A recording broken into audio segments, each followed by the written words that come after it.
درود پاک پڑھنے کے بے شمار فضائل و برکات ہیں۔ مسلمانوں کی پیاری امی جان حضرت عائشہ صدیقہ طیبہ طاہرہ رضی اللہ تعالی عنہا سے روایت ہے، رسول رحمت شفیع امت صلی اللہ تعالی علیہ وآلہ وسلم نے فرمایا، جب بندہ مجھ پر درود پاک پڑھتا ہے تو اس کی برکت سے ایک فرشتہ اللہ پاک کی بارگاہ میں حاضر ہوتا ہے۔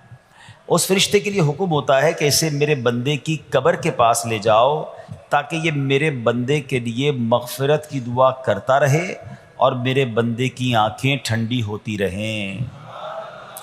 ذات والا پہ بار بار درود، ذات والا پہ بار بار درود، بار بار اور بے شمار درود، قبر میں خوب کام آتی ہے، بے کسوں کی ہے یار غار درود۔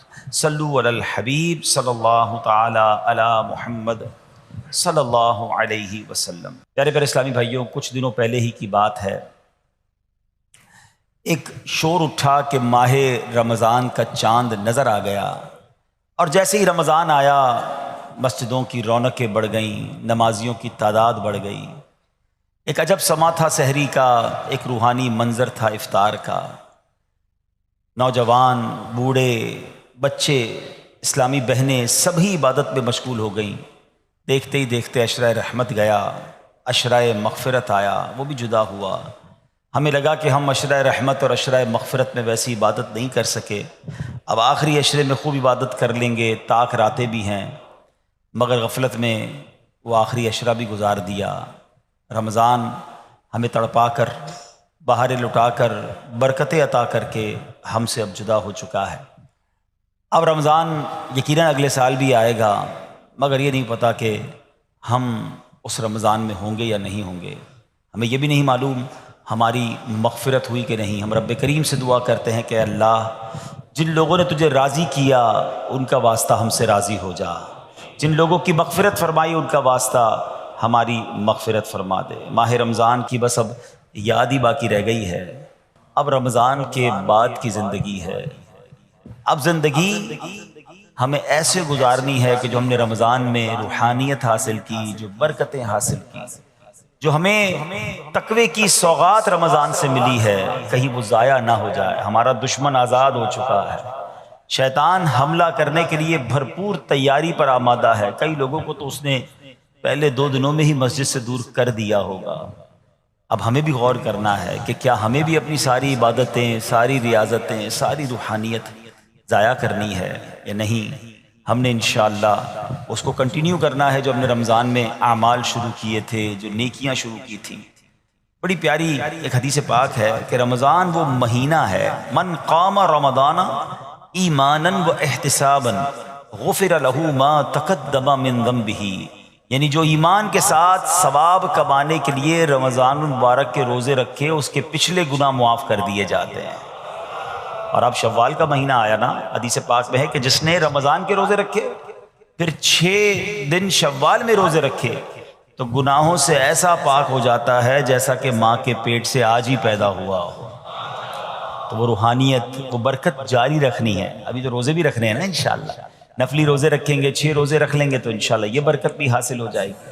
ہمیں کوشش یہ کرنی چاہیے کہ ہمیں ماہ رمضان کے بعد اب یہ 6 دن شوال کے، ضروری نہیں کہ ایک ساتھ رکھیں، شوال کے پورے مہینے میں رکھ لیں۔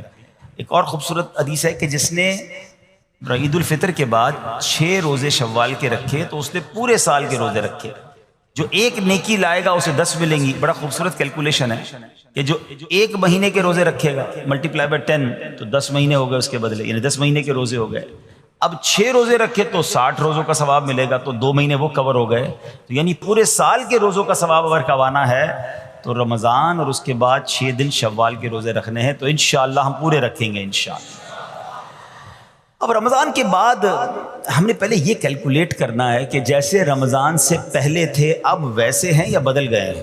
اگر کسی کی رمضان سے پہلے بھی نمازیں قضا ہو رہی ہیں اور جیسے ہی رمضان گیا پھر قضا ہو رہی ہیں، رمضان سے پہلے بھی جھوٹ تھا، ماہ رمضان گزارا اب پھر جھوٹ ہے، رمضان سے پہلے بھی حرام روزی تھی، رمضان گزارنے کے بعد دوبارہ شوال سے وہی حرام روزی شروع ہو گئی ہے، تو پھر اس کا مطلب رحمت کی بارش میں وہ نہایا نہیں ہے، اس کی زندگی میں کوئی بدلاؤ آیا نہیں ہے. رمضان تو بدلنے آیا تھا، ایک نئی زندگی دینے آیا، لیکن دیکھنا یہ ہے کہ کیا ہمیں وہ نئی زندگی ملی یا ہم پھر اسی پرانی روٹین پر، وہی گناہوں بری عادتیں، وہی بری عادتیں، وہی نگاہوں کے گناہ، وہی زبان کے گناہ، وہی کانوں کے گناہ. یہ غور کرنا، اتنا بڑا انعام ملنے کے بعد بندے کو بدلنا چاہیے. مہینہ بندہ کہتے ہیں نا، کسی بیماری سے نکل کر آتا ہے تو بندہ کہتا نہیں یار اب یہ کام نہیں کرنے. بیماری کے بعد مجھے پتا چلا کہ کتنا مشکل ہے، میں نے یہ والے کھانے نہیں کھانے، میں نے یہ والے، کسی بھی جگہ ایک مہینہ کوئی گزار لے، چاہے وہ ہاسپٹل میں گزار لے، چاہے کسی اچھی صحبت میں گزار لے، چاہے کہیں اچھے کہتے ہیں نا انسٹیٹیوٹ میں گزار لے،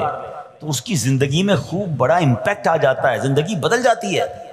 ہمیں تو پورا مہینہ رحمت کے سمندر میں رکھا گیا تھا، رحمت کی بارش میں رکھا گیا تھا. صبح بھی رحمت، شام بھی رحمت، افطار بھی رحمت، سحری بھی رحمت، دعائیں قبول ہو رہی تھیں، راتوں کو ایک عجب رونق تھی. ماشاءاللہ ہزاروں لاکھوں عاشقان رسول نے، بلکہ آل اوور دا ورلڈ دیکھے تو شاید کروڑوں لوگوں نے اعتکاف کیا.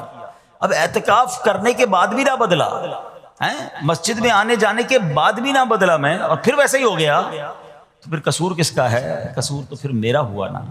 یاد رکھیے قصور بارش کا نہیں ہوتا، زمین کا ہوتا ہے. رحمت کی بارش تو برسی، جو زمین نرم تھی اس نے پھول اگا دیے، جو زمین زرخیز تھی اس نے کھیت اگا دیے، اور جہاں پہلے ہی گندگی تھی تو بارش کی وجہ سے وہاں کیچڑ ہو جاتا ہے.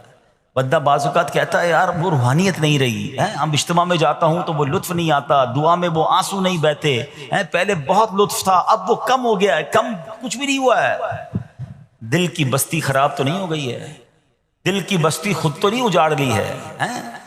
امیر اہل سنت لکھتے ہیں نا، بات اسیاں سے میں نے بگاڑی، دل کی ہاتھوں سے بستی اجاڑی. بات اسیاں سے میں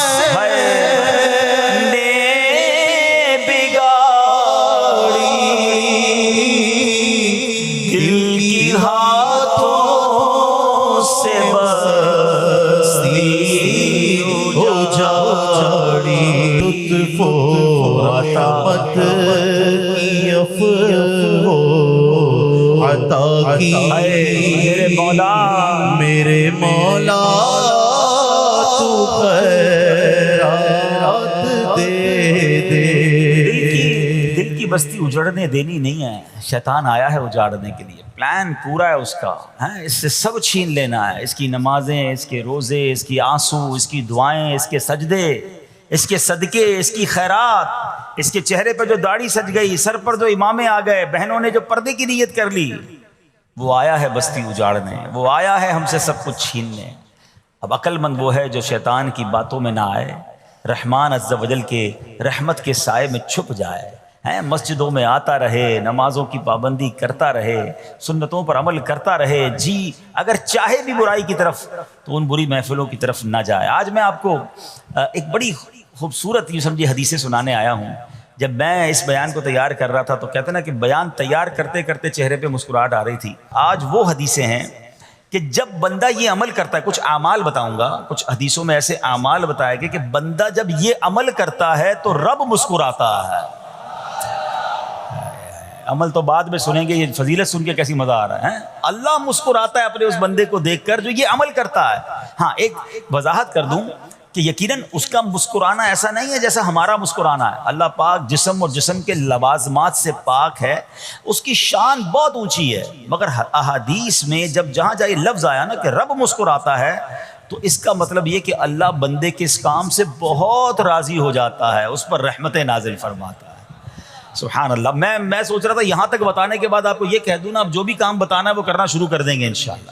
بغیر بتائے بتا دوں کہ بھائی اب یہ کام میں رب راضی ہو جائے گا. رب کا مسکرانا لفظ کیسا ہے یار، جس کو کہہ رہے دل کی کلیاں کھل اٹھیں کہ زندگی میں میں کوئی کام ایسا کر لوں، کوئی ایک کام ایسا کر لوں کہ اللہ میری طرف دیکھ کر مسکرا دے، یعنی اس کی رحمت مسکرائے اور اس کی طرف سے رحمتیں نازل ہو جائیں، وہ مجھ سے راضی ہو جائے.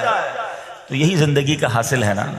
سبحان اللہ. تو یہ آئیے آج مدری چل کے ناظرین آپ بھی اٹینشن ہو جائیں کہ وہ کام کون سے ہیں جس کو دیکھ کر رب کی رحمت ایسی راضی ہو جاتی ہے، رب اتنا راضی ہو جاتا ہے. سبحان اللہ سبحان اللہ. تو آئیے ایک پہلی حدیث سنتے ہیں. نبی پاک علیہ الصلوۃ والسلام فرماتے ہیں اذا ضحک ربک الی عبد فی الدنیا فلا حساب علیہ، جب تمہارا رب دنیا میں کسی بندے کو دیکھ کر مسکرائے تو روز قیامت اس سے حساب نہیں لیا جائے گا۔ ہائے ہائے، قیامت کے حساب سے بچ جائیں تو اور پھر کیا چاہیے ہیں؟ وہاں بلا حساب جنت میں داخلہ مل جائے، سبحان اللہ، یہ تو مزے کو مزہ آ جائے۔ تو اب کام کون سے ہیں؟ سبحان اللہ، جس میں رحمت خاص برستی ہے، سبحان اللہ۔ اور ابھی جن نیک اعمال کے بارے میں ہم سننے والے ہیں، یہ دو اہم فضیلتیں ہیں۔ جب بندہ یہ نیک کام کرتا ہے، اللہ پاک اس سے انتہائی راضی ہو کر اس پر رحمت نازل فرماتا ہے، اور ایسا خوش نصیب روز قیامت بلا حساب جنت میں داخل ہو جائے گا۔ بلا حساب ہو جنت میں داخلہ یا رب، بلا حساب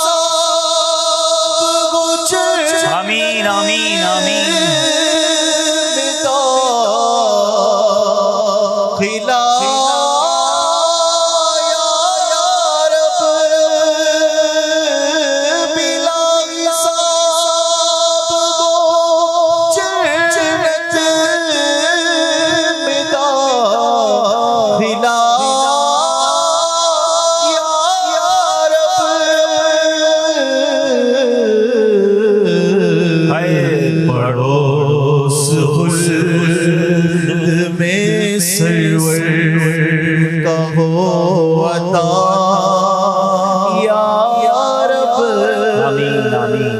واقعہ سنیے گا، پہلا خوبصورت کام، اور یہ اتنا آسان کام ہے، سچی بات یہ اتنا مزیدار کام ہے کہ بندہ یہ صبح و شام کر سکتا ہے اور کرتا جائے اور رب کی رحمت لوٹتا جائے۔ مگر اس واقعے میں مولا علی شیر خدا کرم اللہ تعالی وجہ الکریم کی شان بھی بڑے پیارے انداز میں سیکھنے کو ملے گی۔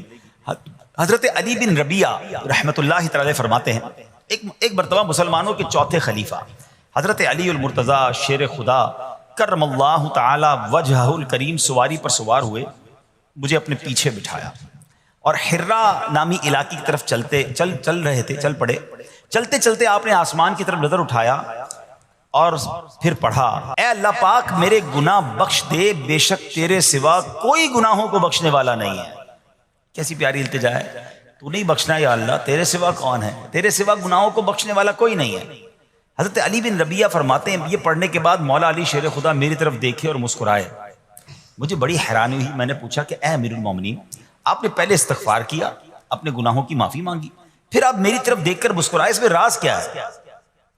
مولا علی شیر خدا کرم اللہ تعالی وجہ الکریم فرماتے ہیں کہ اپنے پرانا ایک واقعہ سنانے لگے، اپنی ماضی کی ایک یاد تازہ کرنے لگے، فرمانے لگے، ایک مرتبہ پیارے آقا مکی مدنی مصطفیٰ صلی اللہ تعالیٰ علیہ وسلم سواری پر تشریف فرما ہوئے اور مجھے اپنے پیچھے بیٹھنے کا شرف عطا فرمایا۔ مولا علی کو پیچھے بٹھایا نبی پاک نے اپنی سواری پر، اور ہم اسی جگہ یعنی حرا کا جو علاقہ ہے اسی طرف آ رہے تھے، اور چلتے چلتے میرے آقا علیہ الصلوۃ والسلام نے آسمان کی طرف نگاہ اٹھائی اور فرمایا، اللہم اغفر لی ذنوبی انہ لا یغفر الذنوب احد غیرک، اے اللہ میرے گناہ بخش دے، بے شک تیرے سوا کوئی گناہوں کا بخشنے والا نہیں ہے۔ پھر نبی پاک علیہ الصلوۃ والسلام میری طرف دیکھ کر مسکرائے، اے ربیعہ میں نے بھی وہی سوال کیا جو آج تم نے سوال کیا تھا، علی بن ربیعہ نے سوال کیا تھا نا کہ آپ مسکرائے کیوں؟ نبی پاک علیہ الصلوۃ والسلام سے مولا علی نے سوال کیا کہ حضور آپ نے پہلے استغفار کیا پھر آپ مسکرائے، تو نبی پاک علیہ الصلوۃ والسلام نے فرمایا، اے علی جب بندہ اللہ پاک سے گناہوں کی معافی مانگتا ہے، اللہ پاک اس بندے سے خوش ہو کر مسکراتا ہے، بس اللہ پاک کے اسی مسکرانے کی وجہ سے میں مسکرایا ہوں۔ اچھا، اس پر بات کرتے ہیں کہ استغفار کتنی کمال کی چیز ہے، اللہ کی کتنی پسند کی چیز ہے، مگر ذرا کمال تو دیکھیے مولا علی شیر خدا کا کہ آپ نے ایگزیکٹلی وہی پورا سینیریو کریٹ کیا، وہ پورا منظر آپ نے خود کریٹ کیا، بنایا کہ اسی طرح پیچھے سواری پر علی بن ربیعہ کو بٹھایا، اسی وادی میں لے کر گئے، اسی وادی میں جا کر آسمان کی طرف نگاہ بھی کی اور وہی الفاظ دہرائے جو نبی پاک نے دہرائے۔ الفاظ دہرانے کے بعد حضرت علی بن ربیعہ کو مولا علی دیکھ کر مسکرا بھی رہے ہیں، اور کمال دیکھیں علی بن ربیعہ سوال بھی وہی کر رہے ہیں اور میرے شیر خدا جواب بھی وہی عطا فرما رہے ہیں۔ ہائے ہائے، کیسا نبی پاک سے محبت کا انداز ہے، ایچ اینڈ ایوری اسٹیپ، ایک ایک قدم کو صحابہ فالو کیا کرتے، ہمارے اسلاف فالو کیا کرتے ہیں۔ مسکرایا بھی نبی پاک نے، جس مقام پر جس انداز میں، وہ وہاں جا کر ویسے ہی مسکرا رہے ہیں، گویا یہ بتا رہے ہیں یہ نہ پوچھو میں کیا کر رہا ہوں، کسی کی ادا کو ادا کر رہا ہوں۔ صحابہ کرام پتہ ہے مقامات ڈھونڈا کرتے تھے کہ کہاں کہاں میرے آقا نے نمازیں ادا کی، کہاں قیام کیا، سفر میں کہاں پڑاؤ ڈالا، ہم بھی ایگزیکٹلی اسی طریقے سے سفر کریں، وہیں پڑاؤ ڈالیں، وہیں نوافل ادا کریں۔ اللہ اکبر۔ اور آج ہمیں پتہ چل جائے کہ یہ سنت ہے تو جواب کیا ملتا ہے؟ بھائی سنت ہی ہے نا، فرض تو نہیں ہے۔ امام صاحب سے اور مولوی صاحب سے اور علماء سے لوگ آ کے یہی سوال کر رہے تھے، حضرت گناہ تو نہیں ملے گا؟ سنت ہی ہے نا، کوئی مسئلہ تو نہیں چھوڑ دیں؟ اللہ کے بندو، سنت کو اتنا نارمل لے لیا، اب تو نیا طبقہ بن گیا، کہتے ہیں بھائی نماز میں فرض پڑھ لو، بڑی بات ہے، کیا پڑھنا، سنت ہے کوئی ضروری نہیں ہوتی۔ کہاں سے آگئے لوگ جو نبی پاک کی سنت سے ہمیں دور کرنے کی بات کرتے؟ عاشق رسول کے لیے اس سے بڑی کیا بات ہے کہ پتہ چل جائے یہ نبی پاک کی سنت ہے۔ میرے آقا فرماتے من احب سنتی فقط احبنی، جس نے میری سنت سے محبت کی وہ ایسا ہے جیسے اس نے مجھ سے محبت کی۔ اور آگے سنو، فرماتے ومن احبنی کان معی فی الجنہ، جس نے مجھ سے محبت کی وہ جنت میں میرے ساتھ ہوگا۔ ارے سنت پر عمل کرنا تو جنت میں جانے، اور وہ بھی نبی پاک کے ساتھ جانے والا راستہ ہے۔ لوگ کہتے ہیں سنت ضروری نہیں۔ اللہ سلامت رکھے میرے پیر و مرشد کو، اللہ سلامت رکھے دعوت اسلامی کو، قدم قدم پر سنتوں کی بات دعوت اسلامی والے کرتے ہیں۔ یقیناً کچھ لوگوں کو پرابلم ہوتی ہے، یار اتنی سنتوں کی بات، تمہارا بیان بھی سنتوں بھرا بیان، مدنی حلقہ بھی سنتوں بھرا، تو جناب ہر جگہ سنت کی بات۔ ارے غلام آقا کے طریقے کی بات نہ کرے تو کس کی بات کرے؟ ارے مولا علی کو تو دیکھو یار، مولا علی شیر خدا، ہم پنجتن کے غلام ہیں، اہل بیت سے محبت کرتے ہیں، صحابہ سے پیار کرتے ہیں، ان کو دیکھے نا، ایک ایک قدم کو، ایک ایک طریقے کو، ایک ایک انداز کو فالو کیا کرتے تھے۔ آپ کو پتہ ہے حضرت ابوبکر صدیق رضی اللہ تعالیٰ کا وصال کا دن آنے والا تھا، آپ کو آخری گھڑیاں تھیں، آپ نے اپنی صاحبزادی بی بی عائشہ صدیقہ رضی اللہ تعالیٰ عنہا سے پوچھوایا ذرا یہ تو بتاؤ نبی پاک کا جو وصال کا دن تھا وہ دن کون سا تھا؟ وصال کے وقت کپڑے کیا پہنے تھے؟ یعنی ایک ایک بات کی معلومات لے رہے ہیں۔ تمنا یہ ہے کہ نبی پاک جس دن دنیا سے پردہ فرمایا اس سنت پر بھی عمل ہو جائے، میرا انتقال بھی اسی دن ہو جائے۔ آپ غور کریں کتنی باریکی سے پیارے آقا علیہ الصلوۃ والسلام کو صحابہ کرام اہل بیت اطہار فالو کرتے تھے، اور آج پتہ نہیں کیا ہو گیا ہے سنت۔ ابھی تھوڑے دنوں بعد انشاءاللہ حاجی حج کو جائیں گے، اللہ مجھے اور آپ کو بار بار حج کی سعادت عطا فرمائے۔ حج کے دنوں میں ایک ہی سوال ہوتا ہے، مینا کی راتیں سنت ہی ہے نا، نہ گزاریں تو حضرت کوئی دم تو نہیں ہو جائے گا؟ ارے تمہیں صرف دم کی فکر ہے، گئے کس لیے حج پہ؟ میرے آقا نے اگر خیموں میں مینا کے میدان میں رات گزاری تو عاشق رسول کے لیے تو اس سے بڑی راتیں کون سی ہوں گی؟ قدم قدم پر پیارے آقا کے طریقے کو فالو کرنا چاہیے۔ حاجی کو ایک ہی فکر ہوتی ہے بھائی دم تو نہیں لگ جائے گا، مولوی صاحب اور کوئی رعایت بتا دیں۔ ارے ہم گئے عبادت کرنے، سنتوں پر عمل کریں، مستحبات پر عمل کریں، بزرگوں کی اداؤں کو ادا کریں تاکہ زیادہ سے زیادہ برکتیں لوٹ کر آئیں۔ تو بہرحال اب آتے ہیں واپس اسی عمل پر۔ کیا عمل ہے؟ جس کو دیکھ کر رب بھی مسکراتا ہے۔ دوبارہ عرض کر دوں کہ اللہ کا مسکرانا وہ جسم اور جسمانیت سے پاک ہے، اس کی رحمت برستی ہے، اس کی رضا مل جاتی ہے۔ اور وہ کس بات پر رضا ملتی ہے کہ جب بندہ اللہ سے معافی مانگتا ہے تو اللہ اس کے معافی مانگنے پر بہت راضی ہو جاتا ہے۔ سبحان اللہ، اللہ پاک ایسے بندے سے بہت خوش ہوتا ہے کہ وجہ پتہ کیا ہے؟ وہ فرماتا ہے دیکھو میرا بندہ جانتا ہے کہ اس سے گناہ ہوا ہے اور یہ بھی جانتا ہے کہ میرا مالک بخشنے والا ہے۔ اللہ کی رحمت سے مایوس نہیں ہونا ہے، گناہ ہو گیا اب فوراً توبہ کرنا، استغفار کریں۔ سبحان اللہ، اللہم اغفر لی، اللہم اغفر لی، یہ پڑھنے کی عادت بنائیں، ٹھیک ہے؟ اور اس کے معنی بھی ہمیں پتہ ہونا چاہیے کہ یا اللہ مجھے بخش دے، یا اللہ مجھے بخش دے۔ اور سبحان اللہ، ہو سکے تو استغفار کے اور بھی الفاظ ہیں، استغفر اللہ، استغفر اللہ۔ ہمارے شجرہ قادریہ تاریہ میں سید الاستغفار لکھا ہے، وہ پڑھنے کی عادت بنائیں، کم از کم 100 بار تو دن میں استغفار کریں نا۔ اے کاش کہ ہم استغفار کرنے والے بن جائیں۔ اور آپ کو شاید پتہ نہیں ہے، استغفار جہاں گناہوں کی معافی ہے نا، وہاں یہ بہت سارے مسائل کے حل کی کنجی بھی ہے۔ آپ اگر پرابلم میں ہیں، روزی کے مسائل ہیں، اولاد نہیں ہو رہی ہے یا کوئی بھی پرابلم ہے، ایک واقعہ سنیے۔ حضرت امام حسن بصری رحمۃ اللہ تعالی بہت بڑے بزرگ ہیں، ایک شخص آیا آ کر کہتا حضور بارش نہیں ہو رہی ہے، قحط کی پوزیشن آ گئی ہے، بارش نہیں ہو رہی، دعا فرمائیں، کوئی وظیفہ عطا فرمائیں۔ آپ نے فرمایا استغفار کرو، وہ چلا گیا۔ اچھا ایک بزرگ بیٹھے تھے ان کے پاس، حضرت ربیع بن صبیح رحمۃ اللہ، وہ دیکھ رہے تھے۔ دوسرا بندہ آیا، کہتا حضور تنگ دستی ہے، کاروبار میں ڈاؤن ہے، رزق میں تنگی ہے۔ آپ نے فرمایا استغفار کرو۔ پھر تیسرا شخص آیا، کہتا حضور اولاد نہیں ہو رہی ہے، حصول اولاد کے لیے وظیفہ لینا ہے، فرمایا استغفار کرو۔ چوتھا بندہ آیا، وہ کہتا ہے کہ حضور میرے باغ میں فصلوں میں پیداوار کی کمی ہے، فرمایا استغفار کرو۔ حضرت ربیع بن سبی کہتے ہیں حضور پہلا بندہ الگ پرابلم لے کر آیا، دوسرا الگ، تیسرا الگ، چوتھا الگ، چاروں کو ایک ہی دوائی، چاروں کو ایک ہی وظیفہ، استغفار استغفار۔ آئے ہائے، بڑوں کی بڑی باتیں ہیں۔ قرآن میں بھی پڑھتا ہوں، قرآن آپ بھی پڑھتے ہیں، مگر دیکھو اللہ والے کیسے پڑھتے ہیں۔ کیا خوبصورت جواب دیا آپ نے۔ آپ فرماتے ہیں سورہ نوح پارہ 29 آیت نمبر 10 سے 12 کی آپ نے تلاوت فرمائی۔ اب ذرا قرآن سنیے گا۔ بسم اللہ الرحمن الرحیم، استغفروا ربکم انہ کان غفارا یرسل السماء علیکم مدرارا ویمددکم باموال وبنین ویجعل لکم جنات ویجعل لکم انہارا۔ سبحان اللہ، ذرا سنیے گا، اپنے رب سے معافی مانگو۔ استغفروا ربکم انہ کان غفارا، بے شک وہ بڑا معاف کرنے والا ہے۔ اب دے گا عطا، کیا فرمائے گا؟ یرسل السماء علیکم مدرارا، وہ تم پر موسلا دھار بارش بھیجے گا۔ وَيُمْدِدْكُمْ بِأَمْوَالٍ وَبَنِينَ وَيَجْعَلْ لَكُمْ جَنَّاتٍ وَيَجْعَلْ لَكُمْ أَنْهَارًا، فرمایا اور مالوں اور بیٹوں سے تمہاری مدد فرمائے گا، اور تمہارے لیے باغات بنا دے گا، اور تمہارے لیے نہریں بنائے گا۔ باغات بھی بڑھ رہے ہیں، اولاد بھی عطا ہو رہی ہے، مال بھی بڑھ رہا ہے، بارش بھی ہو رہی ہے۔ کس چیز سے؟ استغفار سے۔ تو استغفار یہ آپ کے بہت سارے پرابلمز کا حل ہے، مسائل کا حل ہے۔ بس اپنی زبان استغفار سے تر رکھے۔ اچھا، پھر اس میں تھوڑی سی شرمندگی بھی ہو، ایسا نہیں کہ استغفار بھی ہو رہا ہے اور دماغ کہیں اور ہے، مسکرا بھی رہے ہیں، ہنس بھی رہے ہیں اور استغفر اللہ، کسی سے معافی مانگتے ہوئے ہنستا ہے کیا بندہ؟ استغفر اللہ ربی من کل ذنب واتوب الیہ، یا اللہ میں اپنے سارے گناہوں سے تجھ سے معافی مانگ رہا ہوں۔ بہت سارے استغفار کے سیکھے ہیں، استغفر اللہ العظیم من کل ذنب عظیم، اے اللہ میں تجھ سے استغفار کرتا ہوں، وہ رب جو بہت عظیم ہے، اپنے سارے بڑے گناہوں سے میں استغفار کرتا ہوں۔ الگ سیغوں سے اللہ کی بارگاہ میں استغفار کریں، ہو سکے تو کبھی گناہ یاد آئیں تو آنسو بھی بہہ رہے ہوں، مگر یہ استغفار اللہ کو بڑا پسند ہے، معافی رب کو بہت پسند ہے۔ ابو اللیث سمرقندی رحمۃ اللہ تعالی لکھتے ہیں، پچھلی قوموں میں ایک شخص تھا، اس نے بہت گناہ کیے تھے۔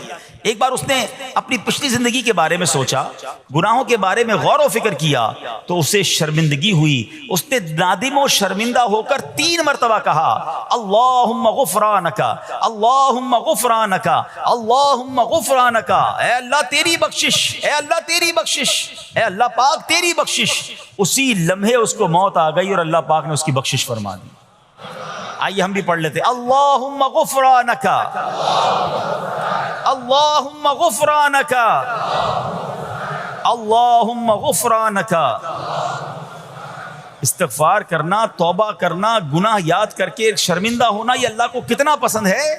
ایک سبحان اللہ، اس کے بارے میں چند برکتیں آپ کو بیان کرتا ہوں۔ بڑی عظیم برکت یہ ہے کہ اس کی بدولت بندے کا تنگی اور غم دور ہو جاتا ہے۔ حدیث پاک میں ہے، جو ہمیشہ استغفار کرتا رہے اللہ پاک اس کے لیے ہر تنگی سے نکلنے کا راستہ بناتا ہے، ہر فکر و غم سے اسے خلاصی عطا فرماتا ہے۔ اس کی ایک برکت یہ بھی ہے کہ ایسے بندے کو اللہ پاک غیب سے رزق عطا فرماتا ہے۔ حدیث پاک میں ہے، استغفار کرنے والے کو اللہ وہاں سے رزق عطا فرماتا ہے جہاں اس کا گمان بھی نہیں ہوتا ہے۔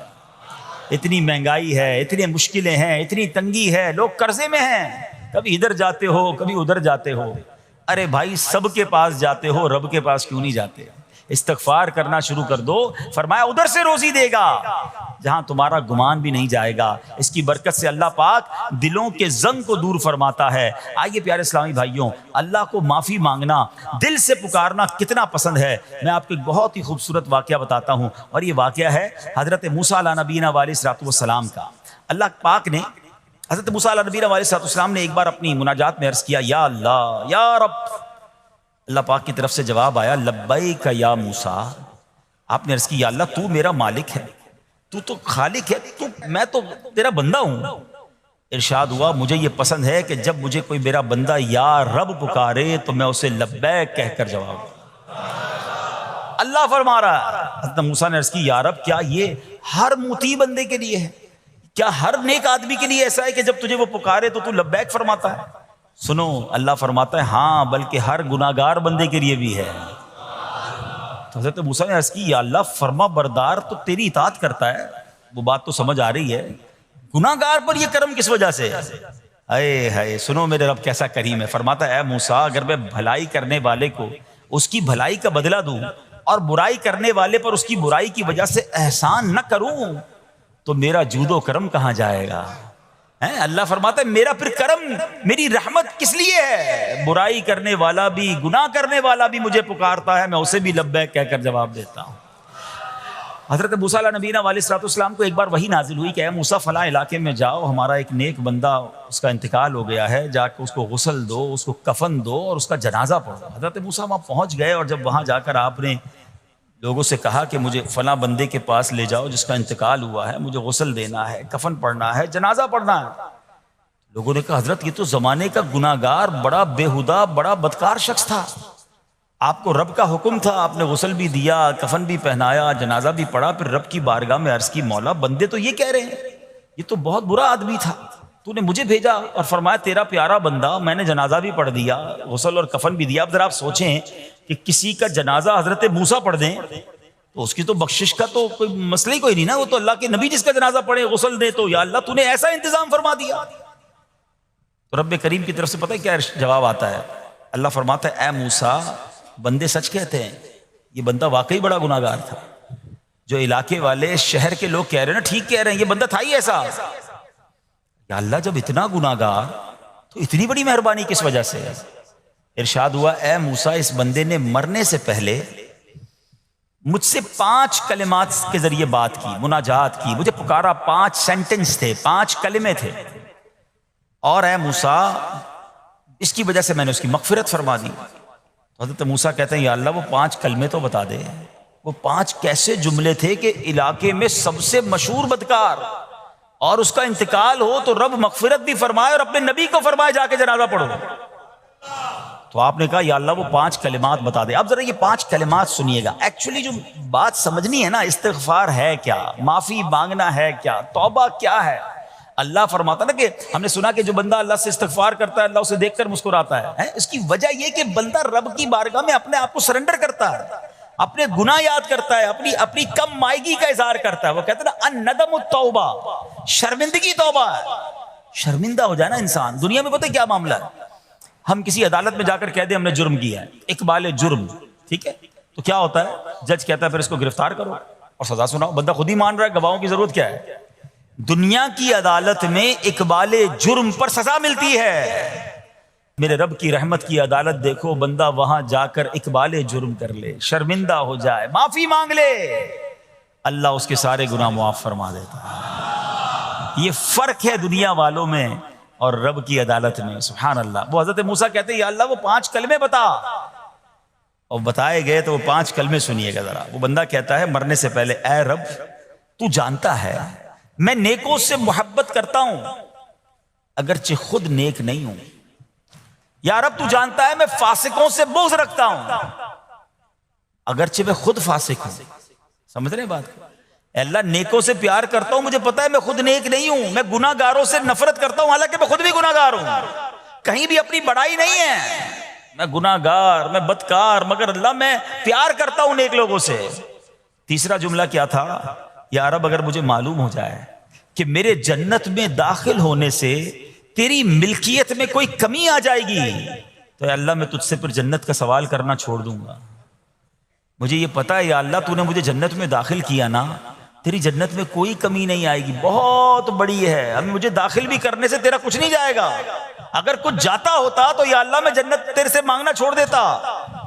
چوتھا جملہ کیا ہے؟ اے رب اگر مجھے معلوم ہو جائے کہ مجھے جہنم میں داخل کرنے سے تیری ملکیت میں اضافہ ہو جائے گا تو میں پھر جہنم سے پناہ نہیں مانگوں گا، یعنی اگر تو تیرے ملک میں تیری شان میں اضافہ ہو رہا ہے مجھے جہنم میں ڈالنے سے، پھر تو میں نہیں کہوں گا تجھے کہ جہنم سے نکال، مگر مجھے پتا ہے تو پہلے ہی مالک ہے، تو پہلے ہی خالق ہے، سب کچھ تیرا ہے، مجھے جہنم میں ڈالنے سے تیری کوئی ملکیت میں اضافہ نہیں ہونا۔ اور آخری بات کیا کہتا ہے؟ یا رب اگر تو مجھ پر رحم نہ کرے گا تو پھر کون کرے گا؟ اللہ فرماتا ہے اے موسیٰ میں نے اس پر رحم کیا، یہ میرے کرم کے لائق تھا، میرے کرم کے لائق نہیں تھا کہ میں اسے ناکام لوٹا دیتا، جب اس نے یہ کلمات کہے تو میں نے اسے درگزر فرمایا، اس کی مغفرت فرما دی، اور میں ہی بخشنے والا مہربان ہوں۔ تو اے میرے پیارے اسلامی بھائیوں، آج وہ کام سیکھ کے جانا ہے، سمجھ کے جانا ہے، جس کو جو بندہ کرتا ہے تو رب کی رحمت گویا مسکراتی ہے۔ وہ یہ ہے کہ اللہ سے معافی مانگتے رہیں، استغفار کرتے رہیں، اللہ کو راضی کرنے کی کوشش کرتے رہیں، اپنے گناہوں پر ندامت رکھیں کہ جو معافی مانگتا ہے نا اللہ اسے بہت پسند فرماتا ہے۔ حدیث پاک میں آتا ہے التائب من الذنب کمن لا ذنب له، گناہوں سے توبہ کرنے والا ایسا ہے جیسا اس نے گناہ کیا ہی نہیں ہے۔ اچھا، اب ایک اور بہت پیارا عمل جس کو دیکھ کر اللہ مسکراتا ہے، وہی میں نے جو تفسیر بتائی کہ اللہ کی رحمت راضی ہو جاتی ہے اور اللہ کی رحمت برستی ہے، رب راضی ہو جاتا ہے۔ نبی پاک علیہ الصلوۃ والسلام نے فرمایا 3 بندے ہیں اللہ پاک انہیں دیکھ کر مسکراتا اور کیا ہوتا ہے، فرمایا اور بہت خوش ہوتا ہے۔ اب وہ 3 بندے کون سے ہیں چیک کر لیں ہم ان میں ہیں کہ نہیں۔ فرمایا نمبر 1 وہ بندہ جو رات کو اٹھے، بستر چھوڑے، اچھی طرح وضو کرے، پھر نماز پڑھنے کھڑا ہو جائے، اسے دیکھ کر اللہ پاک فرشتوں سے فرماتا ہے اے فرشتوں بتاؤ میرے بندے کو نیکی پر کس نے اکسایا ہے؟ فرشتے عرض کرتے ہیں مولا تو بہتر جانتا ہے۔ اللہ پاک فرماتا ہے ہاں میں جانتا ہوں مگر تم مجھے بتاؤ۔ فرشتے عرض کرتے ہیں اے مالک کریم تو نے اسے ایک چیز یعنی جہنم کا خوف دیا ہے، یہ اس سے ڈرتا ہے۔ اے اللہ تو نے اسے ان کو ایک چیز جنت کی امید دلائی ہے، یہ اس کی امید رکھتا ہے۔ اے اللہ یہی خوف اور امید ہے جس نے اسے رات کی نیند قربان کر کے تیرے حضور کھڑے ہونے پر ابھارا ہے۔ اب اللہ پاک فرماتا ہے اے فرشتوں گواہ ہو جاؤ، یہ جس چیز سے ڈرتا ہے یعنی جہنم سے ڈرتا ہے، میں نے اپنے اس بندے کو اس سے امن بخشا، اور جس کی امید رکھتا ہے یعنی جنت کی، میں نے جنت اس پر واجب کر دی۔ رات اٹھ کر جب دنیا سوئی ہو بندہ اٹھ کر تہجد کی نماز ادا کرے، اللہ کی بارگاہ میں آنسو بہائے، اللہ فرشتوں کے سامنے گویا فخر فرماتا۔ دوسرے نمبر پر سنو، فرمایا دوسرا وہ شخص جو حق و باطل کی لڑائی میں شریک ہوا، ثابت قدم رہا، یہاں تک کہ شہید ہو گیا، یا اللہ پاک نے اسے فتح عطا فرمائی، اللہ اس بندے کو دیکھ کر بھی مسکراتا ہے۔ جہاد کرنے والے مجاہدین یا تو شہید ہو جائیں یا غازی ہو کر لوٹے اللہ کی رضا کے لیے، اللہ کی رحمت ان پر بھی چھما چھم برستی ہے۔ اور تیسرے نمبر پر فرمایا تیسرا وہ بندہ جو رات کو سفر کرتا ہے، یہاں تک کہ رات کے آخری حصے میں جب کہیں ٹھہرتا ہے تو اس کے ساتھ والے سو جاتے ہیں مگر وہ کھڑا ہو کر نماز پڑھنے لگتا ہے، اس بندے کو دیکھ کر بھی اللہ پاک مسکراتا ہے۔ اجتماعی عبادت کے بڑے فائدے ہیں، اجتماع میں آنا، محفل میں آنا، دعا میں شرکت کرنا بہت اچھی بات ہے، مگر اپنی عادت ایسے بھی بنائیں کہ کچھ عبادتیں ایسی کریں کہ میں جانوں اور رب جانے۔ یہ جو رات اٹھ کر دعا کا لطف ہے، رات اٹھ کر جو نماز پڑھنے کا لطف ہے نا، جب ساری دنیا سو رہی ہے اور بندہ اپنے رب کی بارگاہ میں حاضر ہے۔ علماء کہتے ہیں دن کے نوافل کے مقابلے میں رات کے نوافل افضل ہیں، کیونکہ رات سکون ہوتا ہے، رات رقت قلبی ملتی ہے، سبحان اللہ، رحمت الہی چھما چھم برستی ہے۔ تو ہمیں کیا کرنا ہے کہ رات تہجد کی نماز کی عادت ڈالے۔ رمضان میں بن گئی تھی نا، سحری کے لیے اٹھتے تھے تو لوگ تہجد پڑھتے تھے، اللہ کرے کہ یہ عادت بن جائے، کبھی کبھی، اگر ہر روز نہیں ہو سکتا کم از کم کبھی کبھی کریں۔ اچھا اگر ایسی کوئی عبادت ہو بھی جائے نا تو پھر سب کو بتائیں نا کہ رات اٹھا تھا تو جناب دعائیں بھی کیں تو آنسو بھی بہائے، نہیں، کبھی کبھی ایسا کیا کرو کہ میں جانوں اور رب جانے، اللہ سے باتیں کیا کرو۔ میں آپ کو صحیح بتاؤں، آپ مجھے ایک بات بتائیں، یہ تو آپ نے سن بھی لیا کہ اللہ کی رحمت کس قدر برستی ہے اس پر۔ زندگی میں بھی جب کبھی ہم پریشان ہوں اور رات نیند نہ آئے، کبھی کبھی ایسا ہوتا ہے پریشانی میں نیند نہیں آتی، کروٹیں بدل رہا ہوتا ہے انسان، اور اس کروٹ بدلتے بدلتے میں آپ کی جب والدہ حیات ہوگی یا ماشاءاللہ جن کے پاس ماں موجود ہے، ماں جیسی ہستی کہاں ملتی ہے پھر۔ ایک بار اور سن لو، دنیا کی بہت ساری چیزیں میرے اور آپ کے پاس ہیں جو ریپلیسیبل ہیں، جو بدلی جا سکتی ہیں۔ موبائل فون لیتے ہیں بڑی خوشی سے لیتے ہیں، مگر نیا ماڈل آتا ہے تو لوگ بدل لیتے ہیں۔ سواری لیتے ہیں بڑی خوشی ہوتی ہے، مگر جب نئی سواری آتی ہے تو ریپلیس بدل دیتے ہیں، ماڈل نیا آ گیا بھائی اب وہ پرانی لگتی ہے۔ مگر یاد رکھو ماں باپ چلے جائیں نا، اس کے بعد ماں باپ دوبارہ نہیں ملتے، ان کا کوئی نیا ورژن یا نیا ماڈل نہیں ہے، ہیں تو ان کی قدر کر لو، ان کی دعائیں لے لو، ہیں تو بہرحال آپ کبھی کبھی تکلیف میں ایسا ہوا ہو کہ رات کو نیند نہ آئی ہو، بے قرار ہو کر ماں کے پاس گیا، آنکھوں میں آنسو لے کر کہ ماں میں پریشان ہوں، بیمار ہوں، یا قرضے میں ہوں، یا فلاں پرابلم ہے۔ ماں نے کیا کیا تھا؟ کروٹ بدل کر سو گئی تھی کہ بیٹا تو جان تیرا کام جانے، یا ماں خود بھی بیدار ہو گئی، سینے لگایا اور دعا کرنا شروع کر دی؟ بھائی ہم روئے تو ماں بھی روئی، یہ ہے نا ماں. میری تکلیف، ایسا لگتا ہے کہ مجھے کبھی کبھی یہ فیصلہ کرنا مشکل ہوتا تھا کہ تکلیف مجھے زیادہ ہوتی ہے میری تکلیف میں یا میری والدہ کو زیادہ ہوتی ہے. بیمار میں ہوں، تکلیف اسے ہے، یہ رشتہ کہاں ملتا ہے؟ مگر مجھے ایک بات بتاؤ، جب میری تکلیف پر رات نیند چھوڑ کر، بستر چھوڑ کر میں ماں کے پاس گیا، ماں نے سینے لگایا، تو اگر میں اپنا بستر چھوڑ کر آنکھوں میں آنسو لیے میری ماں سے مجھے کہیں زیادہ پیار کرنے والے رب کی بارگاہ میں چلا گیا، تو اس کی رحمت کیا مجھے مایوس کر دے گی؟ میری ماں کے دل میں جو ممتا ہے نا، وہ بھی میرے رب نے ڈالی ہے، تو رب کی رحمت کتنی ہوگی؟ تو کبھی کبھی اللہ کی بارگاہ میں رات کے اس پہر حاضر ہوا کرو. جو پرابلم ہے آپ کی، جو مشکل ہے آپ کی، آپ یقین کریں، آپ اللہ کی بارگاہ میں تہجد کے وقت رات کے آخری پہر آنسو بہائیں، دعائیں کریں، نوافل پڑھیں، پھر دیکھیں آپ کے دل کو تسلی کیسے ہوتی ہے. آپ کا ایمان تازہ ہو جائے گا، اور آپ نے دیکھا کہ ایسے وقت عبادت کرنے والوں سے رب کتنا راضی ہوتا ہے. اللہ کرے یہ بات ہمیں سمجھ آ جائے. اسی طرح عظیم صحابی حضرت عبداللہ ابن مسعود رضی اللہ تعالیٰ سے روایت ہے، پیارے آقا مکی مدنی مصطفیٰ صلی اللہ تعالیٰ علیہ وسلم نے فرمایا، ایک بندہ رات کو اٹھتا ہے، اچھی طرح وضو کرتا ہے، پھر اللہ پاک کی حمد کرتا ہے، اس کی بزرگی بولتا ہے، اپنے نبی علیہ الصلوۃ والسلام پر درود پڑھتا ہے، قرآن کھول کر پڑھنا شروع کر دیتا ہے.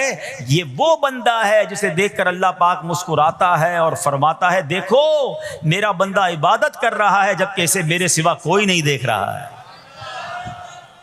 اللہ، یہ کاش ہمیں عادت مل جائے کہ ہم اکیلے میں عبادت کریں، انفرادی عبادت کریں، میں جانوں میرا رب جانے. کبھی تلاوت کریں، کبھی درود پڑھیں، کبھی دعائیں کریں، کبھی آنسو بہائیں. سبحان اللہ، اس کا مزہ ہی اور ہے. ہاں، کبھی ایسا ہونا چاہیے. ہم محفل میں عشق رسول کے عالم میں رو بھی پڑھتے ہیں، مدینے کی یاد ہو، نعت شروع ہو تو ہماری آنکھوں میں آنسو آ جاتے ہیں، یہ بھی اچھی بات ہے.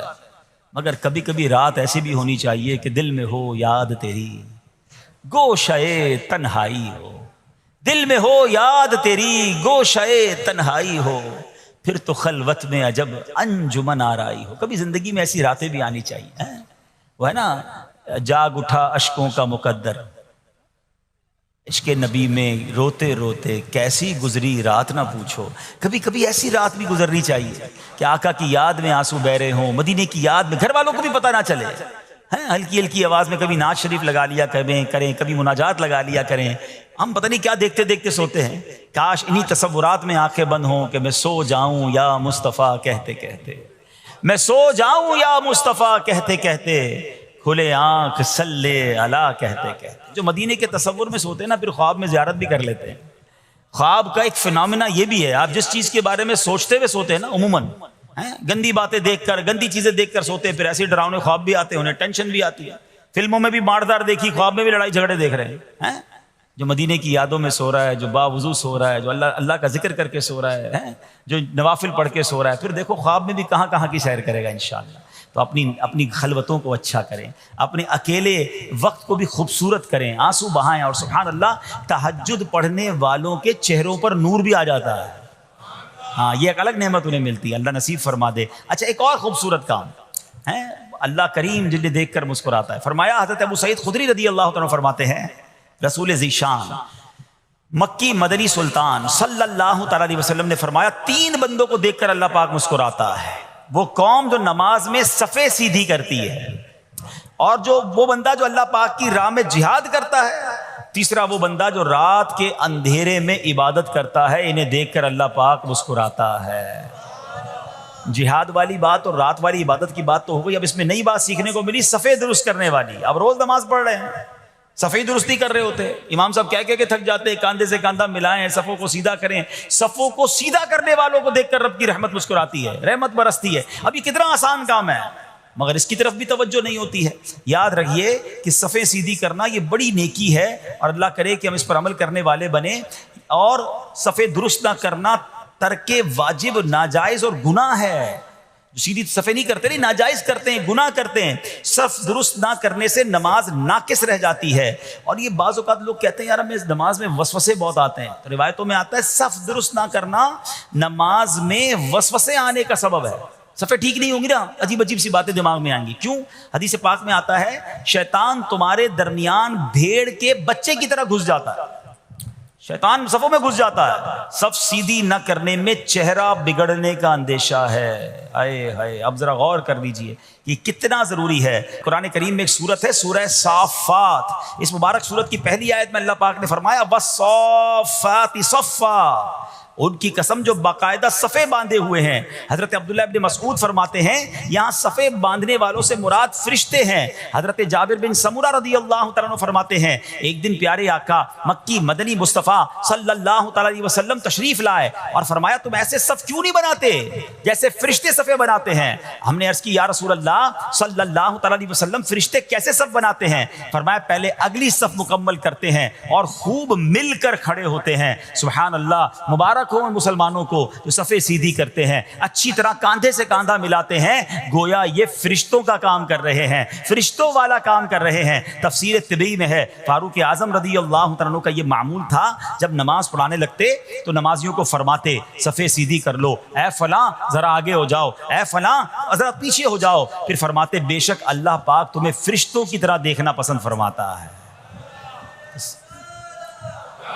تو صفے سیدھی رکھنا یہ فرشتوں کا انداز ہے اور اللہ کی رحمت خوب برستی ہے، گویا رب مسکراتا ہے انہیں دیکھ کر. تو اے میرے پیارے اسلامی بھائیوں، اور بھی بہت سارے کام ہیں جس کو دیکھ کر، جن کو کرنے سے اللہ کی رحمت چھما چھم برستی ہے. بہرحال جب نے 3-4 باتیں سنی ہیں آج سے اس کو نیت کر لیتے ہیں کہ خوب اللہ کی بارگاہ میں ہم استغفار کریں گے، اپنے گناہوں پر معافی مانگیں گے. انشاءاللہ راتوں کو اٹھ کر جب لوگ سو رہے ہوں گے اللہ کی بارگاہ میں عبادت کریں گے. اسی طرح فرمایا کہ صفوں کو درست کریں گے اور انشاءاللہ رب کی بارگاہ سے خوب رحمتیں لوٹیں گے. اے میرے پیارے اسلامی بھائیوں، یہ سب کب ہو سکے گا کہ جب ہم اچھے ماحول میں رہیں گے. تہجد تو جب پڑھیں گے نا جب پہلے فرض پڑھیں گے. جس کی فرض ہی قضا ہو رہی ہے تو اس کو تہجد کی باری کب آئے گی؟ استغفار تو جب کرے گا جب ایسے ماحول میں آئے گا کہ جہاں گناہوں کو یاد دلا کر معافی مانگنے کا ہمیں انداز اور اس کی فکر دی جائے. تو آج کے اس پرفتن دور میں دعوت اسلامی کا یہ پیارا ماحول آپ کے سامنے ہے. اس ماحول سے وابستہ رہیں. ہفتہ وار اجتماع میں، مدنی قافلوں میں، ہفتہ وار مدنی مذاکرے میں شرکت کرتے رہیں گے تو انشاءاللہ ان نیکیوں کا جذبہ بھی ملتا رہے گا اور انشاءاللہ ایسے کام کرنے میں اللہ کرے کامیاب ہو جائیں. تصور ہی کتنا پیارا ہے. یقین کریں میں آپ شاید پتہ نہیں وہ فیلنگ آپ کو محسوس ہو رہی ہے کہ نہیں، یہ تصور ہی کتنا پیارا ہے کہ کبھی میں کوئی ایسا عمل کر لوں کہ رب کی رحمت مجھے دیکھ کر مسکرا دے، اللہ راضی ہو جائے، اللہ خوش ہو جائے. اور کیا چاہیے، میری تو زندگی کا حاصل ہو گیا نا. تو اب یہ 3-4 کام آپ نے سن لیے ہیں، اس کو عمل کرنا شروع کر دیں. اللہ کریم سے دعا کرتا ہوں کہ رب کریم اپنی رضا والے کام ہمیں بڑھ چڑھ کر کرنے کی توفیق عطا فرمائے. اللہ پاک ہم سب کو عمل کرنے کی توفیق عطا فرمائے. صلو علی الحبیب.